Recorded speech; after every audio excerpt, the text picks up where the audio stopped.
नमस्कार मेरे प्यारे दोस्तों। आज आपका एक बार YouTube में फिर से बहुत बहुत स्वागत है। जैसा कि हम पिछले कक्षा में ही बता चुके थे, आपको आज वृत्त के बारे में पढ़ाया जाएगा। ठीक है, वृत्त क्या होता है, वृत्त के सूत्र क्या हैं, त्रिज्या क्या है, केंद्र क्या है, व्यास क्या होता है, जीवा क्या होता है, परिधि क्या होती है, इस सब के बारे में आपको डिटेल जानकारी दी जाएगी। तो ध्यान दीजिए, जो वृत्त होता है एक समझिए एक प्रकार का एक सर्कल होता है। ठीक है, एक जैसे हम आपके सरल शब्दों में जैसे भाषा में समझाएं इस चीज को।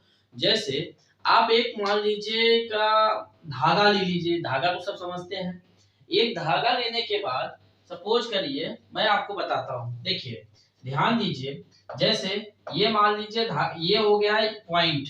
ठीक है, यहाँ मान लीजिए हमने एक पॉइंट दे दिया। ठीक है, अब यहाँ पे से पॉइंट करके देखिए धागा से अपने एक रस्सी ऐसे करके, ठीक है, देखिए ये गोला जो घूमेगा, देखिए इसके अनुरूप, ठीक है, इसके अनुरूप जो गोला घूमेगा ही उसी को क्या कहा जाता है, वृत्त कहा जाता है।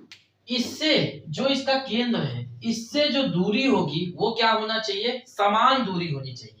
यहां से जो रस्सी आप बनाएंगे, जैसे एक पॉइंट रखिए आप यहाँ पे, ठीक है, अब एक इसमें से रस्सी बांध लीजिए। ठीक है, रस्सी बनाने के बाद जितनी बड़ी, अब उसको चारों तरफ ऐसे बना दीजिए।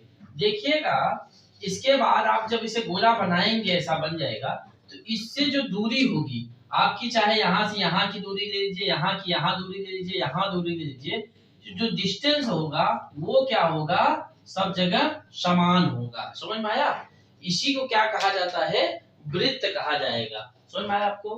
तो ये वृत्त जो है मैं आपको इसलिए आपके सरल भाषा में बता रहा हूँ कि आपके रस्सी के माध्यम से आप एकदम सरल शब्दों में इस चीज को नोटिस कर सकते हैं। ठीक है, अब ध्यान दीजिए वृत्त क्या है।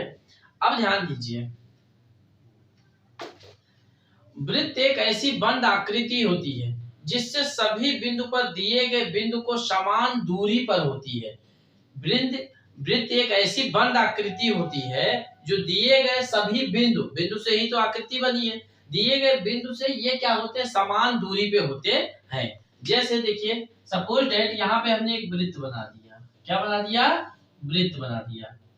ठीक है, ये वृत्त बना दिया। अब मैंने कहा दिए गए सभी बिंदु से, यहाँ पे देखिए ये जो होता है इसको क्या बोला जाता है, केंद्र बोला जाता है। तो यहाँ से जो इसकी दूरी होगी वो समान होनी चाहिए। अब हमने यही परिभाषा में बोला, वृत्त एक ऐसी बंद आकृति होती है जिनके सभी बिंदु दिए गए बिंदु से, जिनके सभी बिंदु दिए गए बिंदु से समान दूरी पर होती है, उसी को क्या कहा जाता है, वृत्त। समझ में आया आपको? वृत्त एक ऐसी बंद आकृति है, देखिएगा कुछ समझिए, वृत्त एक ऐसी बंद आकृति है जिनके सभी बिंदु दिए गए बिंदु से समान दूरी पे होते हैं। ठीक है, अब आ जाइए, एक आता है इसमें वृत्त के प्रकार, वृत्त के अवयव भाग, वृत्त के अवयव या भाग लिख लीजिए, जो भी लिख लीजिए। ठीक है, अब ध्यान दीजिए वृत्त के अवयव में पहला चीज आता है इसमें, फर्स्ट जो आएगा आपका केंद्र। क्या आएगा, केंद्र, सेंटर। ठीक है, अब देखिए केंद्र क्या होता है, केंद्र के बारे में, वृत्त के अंदर वस्तु के प्रत्येक बिंदु से, वृत्त के अंदर वस्तु के प्रत्येक बिंदु से बराबर दूरी पर स्थित जो बिंदु है उसी को वृत्त का केंद्र कहा जाता है। देखिए एग्जांपल समझिए, मान लीजिए ये वृत्त का केंद्र हो गया, ये क्या हो गया, वृत्त का केंद्र। मान लीजिए इसको हम O मान लेते हैं, कुछ भी मान सकते हैं आप। यहां से बोल रहा है जो दूरी ये समान रहे, चाहे यहाँ ले लीजिए, चाहे आप यहाँ ले लीजिए, यहाँ ले लीजिए, तो ये जो दूरी है यहाँ से ऐसा बिंदु रहना चाहिए केंद्र जहां से चारों तरफ की दूरी समान रहे, उसी को क्या कहा जाता है, वृत्त का केंद्र। सीधा सा फंडा समझिएगा, वृत्त के अंदर जो बिंदु रहेगा, जो केंद्र रहेगा, उसके प्रत्येक बिंदु से वहां की दूरी क्या होनी चाहिए, बराबर होनी चाहिए, उसी को क्या कहा जाता है, केंद्र। अरे भाई केंद्र मतलब आप समझते हैं, जहां एक पॉइंट दे दिया जाए, जैसे आप घर बनाते हैं ना, घर में एक अंगना बनता है, आंगन, आंगन को ही क्या बोला जाता है, केंद्र बोला जाता है, कि यहाँ से क्या होगी, सारी दूरी समान होती है, इसीलिए आंगन बनाया जाता है। तो जो वृत्त का केंद्र ऐसा होता है, जैसे कहते नहीं भाई, अब इसका देख लीजिए, इसका केंद्र कहाँ होगा, ये है, देख लीजिए यहाँ दिख रहा है आपको, ये जो केंद्र है, यहाँ से सारी दूरी क्या होगी, समान होगी। हर चीज का एक ना एक केंद्र रहता है, ठीक है। जैसे यहाँ का मान लीजिए आप इस व्हाइट बोर्ड का केंद्र क्या बनाएंगे, यहाँ बनाएंगे, तो यहाँ से देखिए चारों तरफ की दूरी क्या होगी आपकी, समान होगी, तो उसी को क्या कहा जाएगा, केंद्र। समझ में आया आपको, इंग्लिश में सेंटर बोलते हैं। अब जैसे इसमें देख लीजिए,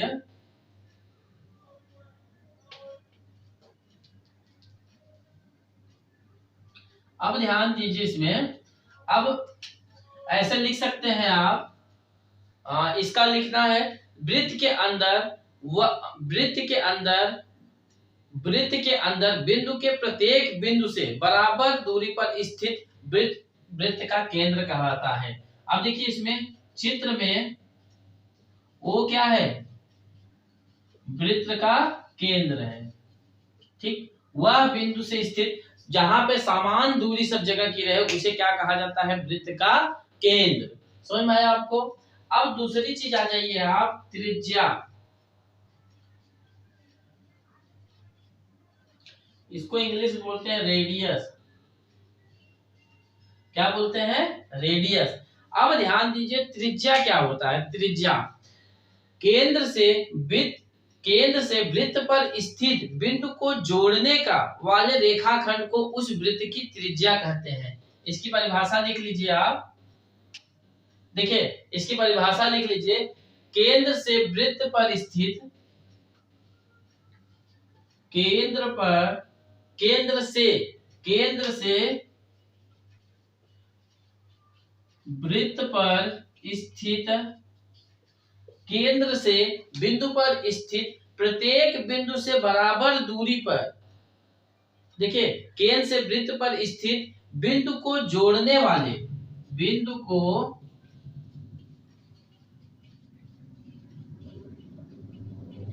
जोड़ने वाले रेखाखंड को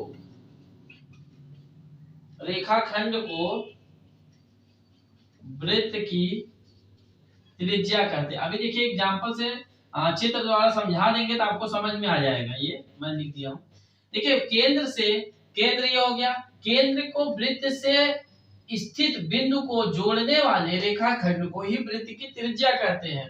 अब ध्यान दीजिए इधर, ये मान लीजिए आपका केंद्र हो गया, ठीक, ये वृत्त हो गया केंद्र। अब ये बोल रहे हैं केंद्र से वृत्त पर स्थित बिंदु को ये जो जोड़ा जाता है, इसी को क्या कहा जाता है, त्रिज्या। इसको R से प्रदर्शित करते हैं, इसी को क्या कहा जाएगा, त्रिज्या। अब आप बोलिएगा कि यहाँ तो आपने सब रेखाखंड, हमने आपको पिछले क्लास में जब रेखाखंड के बारे में बता रहे थे तो उसमें आपको हम बताए थे दो बिंदुओं को मिलाने वाले, दो बिंदुओं को जो मिलाते रेखा है उसी को क्या कहा जाता है, रेखाखंड। समझ में आया आपको, दो बिंदुओं को मिलाने वाले स्थित जो बिंदु होंगे उसी को क्या कहा जाता है, रेखाखंड। रेखाखंड आपको जब होगा, रेखाखंड की लंबाई निश्चित होती है लेकिन उसकी चौड़ाई निश्चित नहीं होती है। ये हमने आपको पिछले ही क्लास में बता दिए थे। ये रेखाखंड ही हुआ, दो बिंदु को मिलाने वाले हैं, उसी को रेखाखंड को ही क्या, त्रिज्या कहते हैं। समझ में आया आपको त्रिज्या। तो इसमें चित्र में जैसे देखिए O है, O मान लीजिए इसको P दे दीजिए, तो चित्र में त्रिज्या क्या होगा बताइए आप लोग। चित्र में OP त्रिज्या है, OP क्या है, त्रिज्या है। समझ में आया आपको, त्रिज्या का बात समझ में आया। चलिए अब आगे चलते हैं व्यास के बारे में, ठीक है। अब आ जाइए व्यास।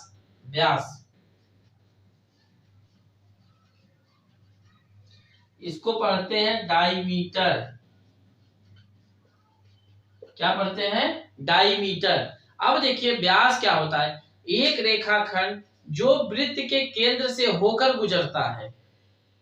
ध्यान दीजिएगा, एक रेखाखंड जो वृत्त के केंद्र से होकर गुजरता है, एक रेखाखंड जो वृत्त के केंद्र से होकर गुजरता है, जिससे बिंदु वृत्त पर स्थित होते हैं, वृत्त का व्यास कहलाता है। अब देखिए ध्यान दीजिए, एक रेखाखंड हमने आपको समझा दिया था, दो बिंदुओं को मिलाने वाले को रेखाखंड कहते हैं। एक रेखाखंड जो वृत्त के केंद्र से होकर गुजरता है, जिसके बिंदु वृत्त पर स्थित होते हैं। देखिए ध्यान दीजिएगा, ये क्या हो गया, आपका वृत्त हो गया, ये केंद्र हो गया। हमने क्या बोला उसमें परिभाषा में, एक रेखाखंड जो वृत्त के केंद्र से होकर गुजरता है, वृत्त के केंद्र से होकर गुजरता है।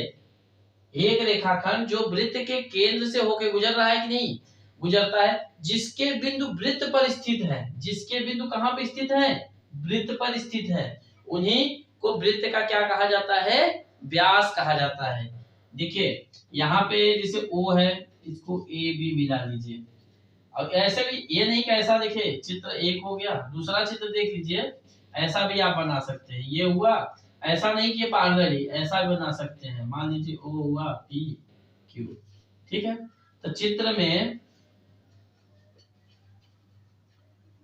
AB तथा PQ व्यास है। समझ में आया, व्यास का समझ में आया कि नहीं। देखिए एक रेखाखंड जो वृत्त के केंद्र से होकर गुजरेगा, एक रेखाखंड, यहां लिख देते हैं आपको इसके बारे में, ये त्रिज्या मिटा दें।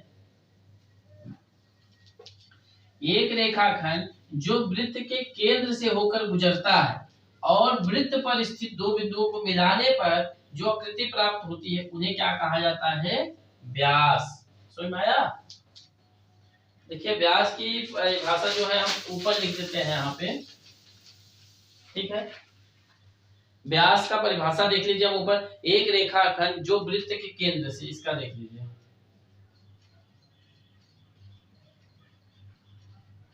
एक रेखाखंड जो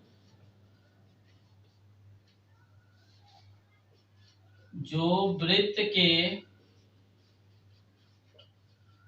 केंद्र से होकर गुजरता है। एक रेखाखंड जो वृत्त के केंद्र से होकर गुजरता है, जिसके बिंदु वृत्त पर स्थित होते हैं, जिसके बिंदु वृत्त पर स्थित होते हैं। समझ में आया आपको। एक रेखाखंड, यहां हमने देखिए चित्र बता दिया है ये, ठीक है। समझ में आया आपको, ये तो त्रिज्या है, ये देखिए दोनों बना दिए। व्यास समझ में आया आपको, ठीक है। अब ध्यान दीजिए, इसको रफ बैक करके वीडियो देख लीजिएगा। अब आपका देखिए हमने क्या क्या समझा दिया, केंद्र समझा दिया, ठीक है, त्रिज्या समझा दिया आपको, व्यास समझा दिया, ठीक है। अब आपकी बारी आती है, अब देखिए जीवा क्या होता है। देखिए जीवा क्या होता है, वृत्त पर स्थित किन्हीं दो बिंदुओं को मिलाने वाले रेखाखंड को ही वृत्त की जीवा कहते हैं। तो आप बोलिएगा सर अभी आपने बताया दो बिंदुओं को मिलाने वाले रेखाखंड को व्यास भी कहा जाता है। तो जीवा क्या है, वृत्त पर स्थित किन्हीं दो बिंदुओं को मिलाने से जो रेखाखंड प्राप्त होती है उसे वृत्त की जीवा कहते हैं, ठीक है। ये ध्यान दीजिएगा, व्यास ही वृत्त की सबसे बड़ी जीवा होती है।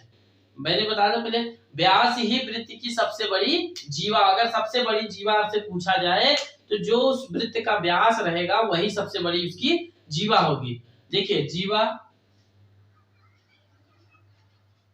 उसको इंग्लिश में बोलते हैं चार्ड, CHORD, ठीक है। वृत्त पर, देखिए वृत्त पर स्थित किन्हीं दो बिंदुओं को, वृत्त पर स्थित किन्हीं दो बिंदुओं को, ध्यान दीजिए, वृत्त पर स्थित किन्हीं दो बिंदुओं को मिलाने से प्राप्त रेखाखंड के बारे में हमने पहले बता दिया था। दो बिंदुओं को मिलाने से जो आकृति प्राप्त होती है रेखाखंड, प्राप्त रेखाखंड को ही जीवा कहते हैं। समझ में आया आपको, जीवा कहते हैं। समझ में आया आपको, जीवा। अब देखिए यहाँ चित्र द्वारा समझिए आप, ये वृत्त हुआ, ये क्या हुआ, वृत्त का केंद्र हुआ, ठीक है। ये वृत्त का केंद्र, यहां से किन्हीं दो बिंदुओं को मिला दीजिए, चाहे पी क्यू लिख लीजिए चाहे आर एस लिख लीजिए। ये क्या हुए चित्र में, ध्यान दीजिए, चित्र में पी क्यू तथा आर एस जीवा है। ठीक है, आप कहीं भी जीवा इसमें बना सकते हैं। तो एक नोट करके ये लिख लीजिए, वेरी इंपॉर्टेंट, नोट करके इसको लिख लीजिए नीचे, व्यास वृत्त की सबसे बड़ी जीवा है। इसको लिख लीजिए, व्यास वृत्त की सबसे बड़ी क्या है, व्यास वृत्त की, व्यास के बारे में समझ में आया था आपको, व्यास बता दिए थे, व्यास ही वृत्त की सबसे बड़ी जीवा है। समझ में आया आपको, व्यास ही वृत्त की सबसे बड़ी जीवा है। इसको नोट कर लीजिए, हम आगे चलते हैं। अब आपको पढ़ाते हैं, अब देखिए अब आपको परिधि पढ़ाते हैं। इसमें परिधि क्या होता है, ठीक है। आपको इसमें अगर कोई भी प्रॉब्लम हो या किसी क्षेत्र में और जानकारी चाहिए, कृपया कमेंट बॉक्स में जरूर लिखा करिए, ताकि हमको जानकारी मिल सके कि आप क्या जानना चाहते हैं, आपको क्या प्रॉब्लम हो रही है, तो मैं उस चीज को दोबारा रिपीट कर दूं।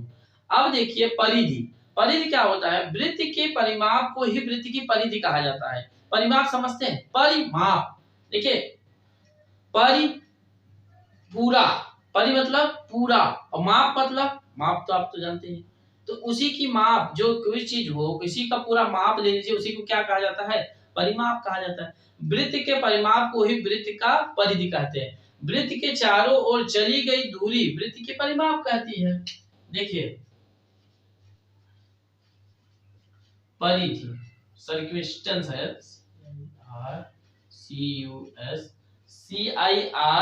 CIRCUM है, FERENC, CIRCUM FERENCE, ठीक है। अब देखिए कहा जाता है वृत्त के परिमाप को ही वृत्त की परिधि कहते हैं, वृत्त की परिधि कहते हैं। वृत्त के परिमाप को ही क्या कहा जाता है, वृत्त की परिधि कहा जाता है। देखिए जैसे वृत्त है, ये ध्यान दीजिए, आप समझ जाइएगा, ये वृत्त हुआ, ये केंद्र हुआ, आपको पता ही है ये केंद्र हुआ, ठीक है।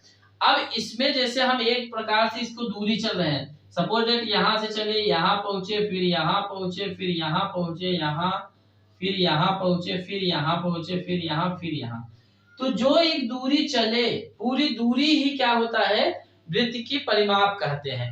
वृत्त के चारों ओर चली गई दूरी को ही परिमाप कहता है। लिख लीजिए, चारों ओर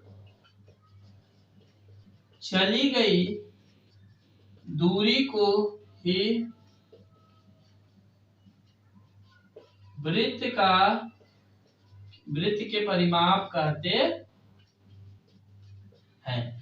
चारों ओर से चली गई जो दूरी होती है उसे क्या कहा जाता है, परिमाप कहा जाता है, परिधि कहा जाता है। समझ में आया, ये जो दूरी होती है इसी को कहा जाता है। समझ में आया आपको। अब ध्यान दीजिए, आप इसका जो दूरी का सूत्र है आपका, वृत्त का परिमाप की वृत्त की परिधि होती है 2 पाई r, ठीक है। क्या होती है वृत्त की परिधि का सूत्र, 2 पाई r। अब ध्यान दीजिए इस चीज को, अब एक इसको मैं रफ करता हूं, एक बार लिख लीजिए इसको।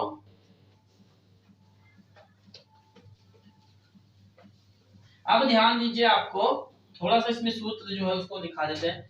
ध्यान दीजिए, परिधि और व्यास में संबंध देखिए, परिधि और व्यास में संबंध क्या होता है, वृत्त का व्यास बढ़ने पर वृत्त की परिधि बढ़ती है, व्यास घटने पर वृत्त की परिधि घटती है। परिधि और व्यास में संबंध एक बार देख लीजिए, हम आपको एग्जांपल देके समझाएंगे। परिधि और व्यास में संबंध देखिए, ध्यान दीजिए, मैं पहले एक बता देता हूं, ध्यान दीजिए, ये वृत्त हुआ, समझ में आया।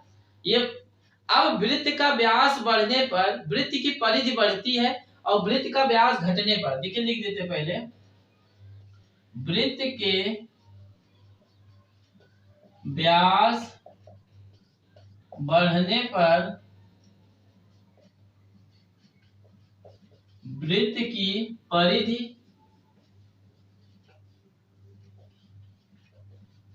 बढ़ती है, व्यास घटने पर परिधि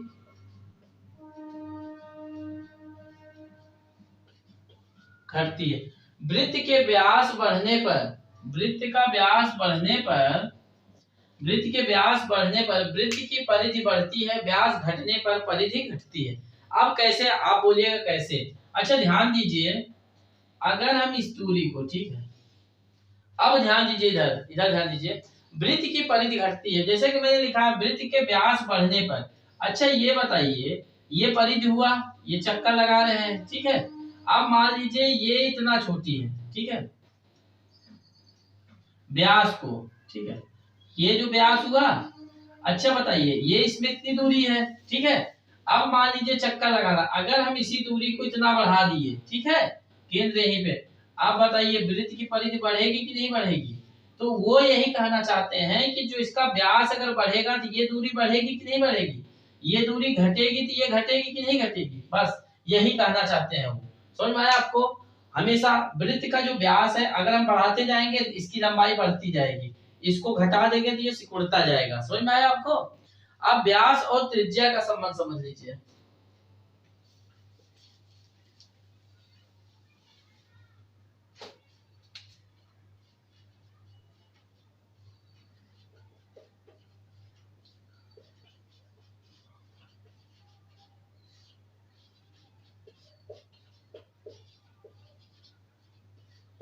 व्यास और त्रिज्या का संबंध समझ लीजिए।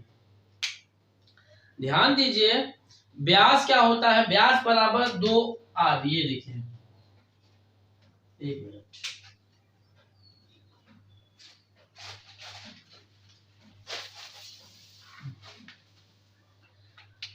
ये ध्यान दीजिए, व्यास बराबर 2 गुणे त्रिज्या होता है।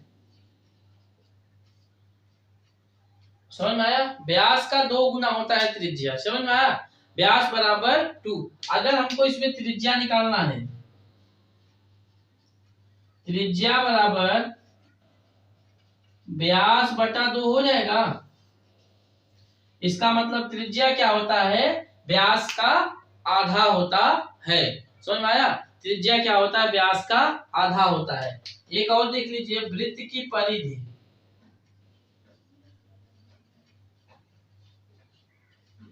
वृत्त की परिधि, देखिए वृत्त की परिधि क्या होती है? पाई गुणे वृत्त का व्यास, पाई गुणे वृत्त का व्यास। अब पाई, अब व्यास क्या होगा बताइए? 2 पाई होगा, 2 पाई आर। समझ में आया? 2 आर होगा, सॉरी, व्यास क्या होगा? 2 आर होगा, सॉरी। देखिए पाई गुणे वृत्त का व्यास, तो वृत्त का व्यास 2 आर होगा ना पूरा, तो यही इसलिए वृत्त का सूत्र हो जाता है 2 पाई आर। समझ में आया? वृत्त की परिधि का सूत्र समझ में आया? 2 पाई आर हो जाता है। ये समझ में आ गया आपको? वृत्त की परिधि। देखिए, अरे भाई वृत्त क्या है? परिधि पाई गुणे वृत्त का व्यास, पाई पूरी आकृति हो गई, इसके बाद उसका व्यास, जैसे ये देखिए ना भाई, ये हुआ, अब ये पाई क्या हुआ? ये पूरी आकृति हो गई, हुआ। और यहाँ पे व्यास ले लीजिए, मान लीजिए यहाँ पे आर हुआ, आर हुआ, इसी दोनों को तो क्या बोलते हैं? इसी को तो बोलते हैं डी, डी मतलब व्यास, और इसको 2 त्रिज्या, ये हो गया 2 पाई आर। समझ में आ गया आपको? नोट कर लीजिए। अब ध्यान दीजिए कि एग्जांपल जैसे बता देते हैं आपको कि इसमें सूत्र कैसे, सवाल कैसे बनाते हैं। ठीक है, एक सवाल देख लीजिए कि कैसे इसमें सवाल आते हैं, इसके बाद देखिए इसको चैप्टर खत्म करेंगे। देखिए ध्यान दीजिए, इसमें जैसे दे देता है एग्जाम्पल, जैसे दे देता है वृत्त की त्रिज्या 4 सेंटीमीटर है। एग्जाम्पल मान लीजिए, बहुत सरल देख लीजिए, वृत्त की त्रिज्या 4 सेंटीमीटर है, तो वृत्त का व्यास निकालिए। वृत्त की त्रिज्या मतलब r बराबर 4 दे दिया है, ठीक है। अब व्यास बराबर क्या होता है, आपको बताए हैं 2r, मतलब 2 ही, इसका 4 हो जाएगा 8, ठीक है। समझ में आया। ऐसे ही इसके कई सूत्र दिए जाते हैं, समझ में आया आपको। तो आज का देखिए वृत्त का जितना टॉपिक था वो खत्म। आप इसको दोहराते रहिएगा जितना भी रहेगा। मिलते हैं नेक्स्ट क्लास में। नमस्कार।